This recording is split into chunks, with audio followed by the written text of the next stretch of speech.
So today I'd like to show you what I call a fridge minestrone, and it's basically everything out of my fridge that would go nicely in a minestrone. So I've got some small diced chorizo, some bacon. This is a key ingredient. It's the rind of a parmesan, and it's hard as nails. Never throw it away. It adds such a great flavour to tomato-based soups. Here I've got some tomato puree, some fresh basil, and then on my board here I have got soup size cut carrot, courgette, leek, pepper, and the ends of some really nice English asparagus. I'm going to keep the best bit for a different dish. And then a couple of cloves of garlic that I need to chop up.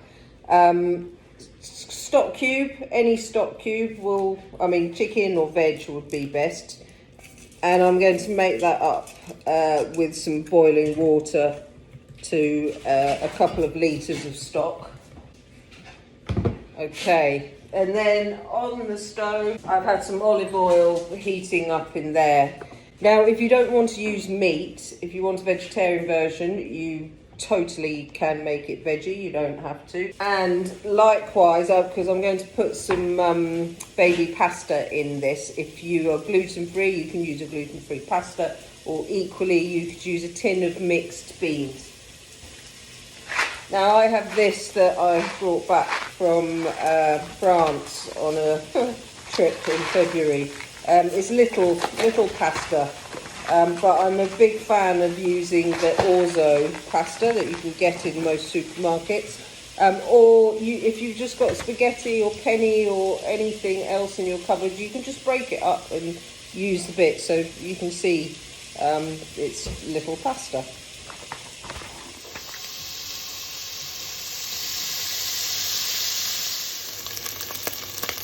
So I'm just getting a bit of colour on my bacon and chorizo, and I'm going to start adding the different vegetables, starting with the hardest ones that will take the longest to cook. So now I have all my veg and my garlic added into the pan, and at this point I'm going to season with some pepper and a little bit of salt, and then I'm going to just add these whole chunks of parmesan. It's just the rind that I've been saving. That's generous. Plonk them in. The point of this is that they're going to melt slowly into the soup as it cooks, and they're going to add that absolutely delicious umami flavour. Now I've got my parmesan in and my tomato puree, and I'm going to add in my chicken stock.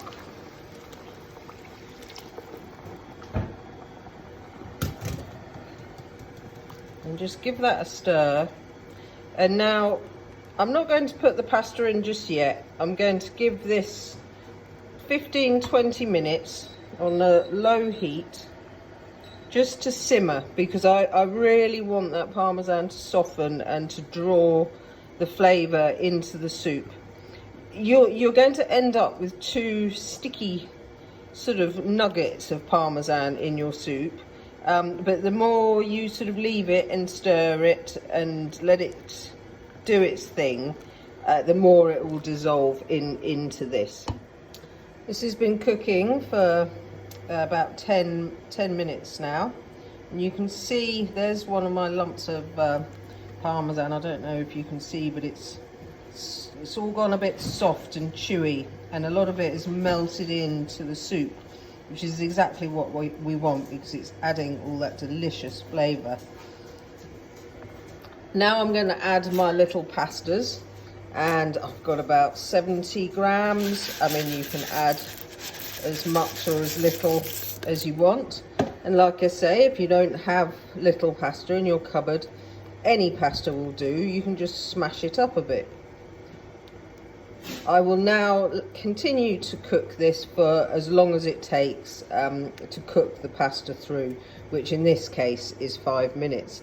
and then it will be ready to serve.